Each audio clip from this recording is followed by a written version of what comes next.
No. Tom, I really appreciated the title because it completely threw me off. The speech did not go where I thought it was going to go, and I appreciate that. I like a curveball from time to time. The surprise and the sense of discovery and going on that journey with you was really pleasurable. What I really enjoyed was how you spoke about your daughter taking on adversity, the adversity that you and your wife chose for her. That warms my heart when I think about it, too. We tell that story a lot. And how that experience fomented her resilience later on in life.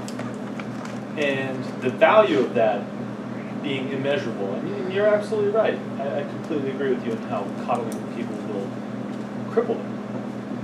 So, excellent structure, fantastic journey. I enjoyed it all the way through. And excellent wrap-up. Great callback. Thank you. Natalie.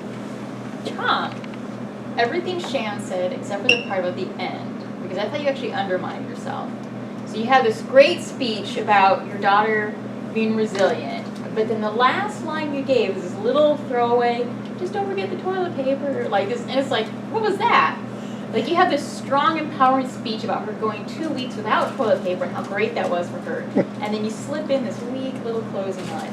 This feels like a kind of speech where you really need to end it with a bang, because it's a big message. Like, my daughter has been through a lot, and it made her a better person, and this is powerful. So end it with a bang. Very good. Okay, so I disagree with Natalie just a little bit. I like this. So I think, Tom, I think you're a master of self-deprecating humor and self-deprecating points that are made.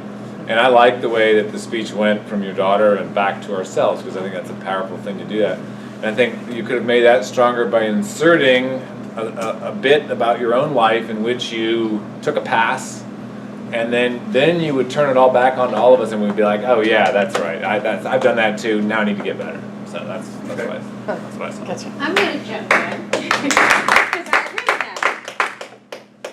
But I thought your big bang was when you bookended the quote from the movie again.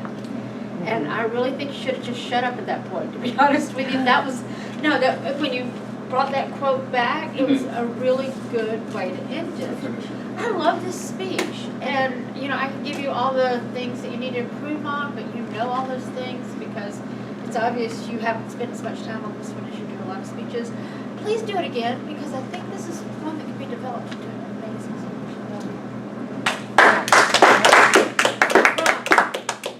So I'm going to agree with Claudia, who hasn't spoken yet.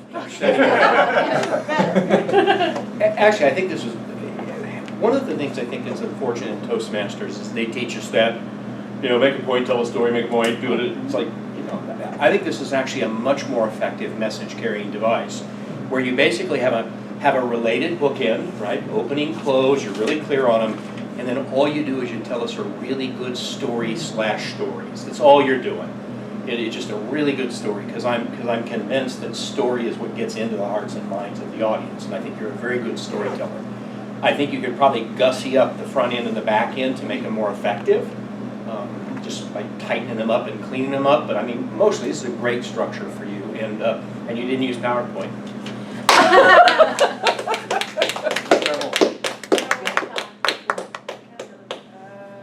50 seconds. Claudia, let's hear what one agrees with. Okay. To add to what Ron has shared with you about what I believe and what I was just now thinking, I also want to say that there's something so brave about vulnerability, about you sort of peeled the curtain back a little bit to take us in and learn about some things, listen to some things with great care that weren't always the easy good stories. And so you took the high road by showing that vulnerability. When you do that, it shows all the rest of us. It invites all the rest of us to come along. And you fomented a sense of community as we leaned in for that. You've really, with all sincerity and the biggest heart in the room, brought us to the real life stories. We pictured it as we went along with you, and I applaud that vulnerability. Really well done.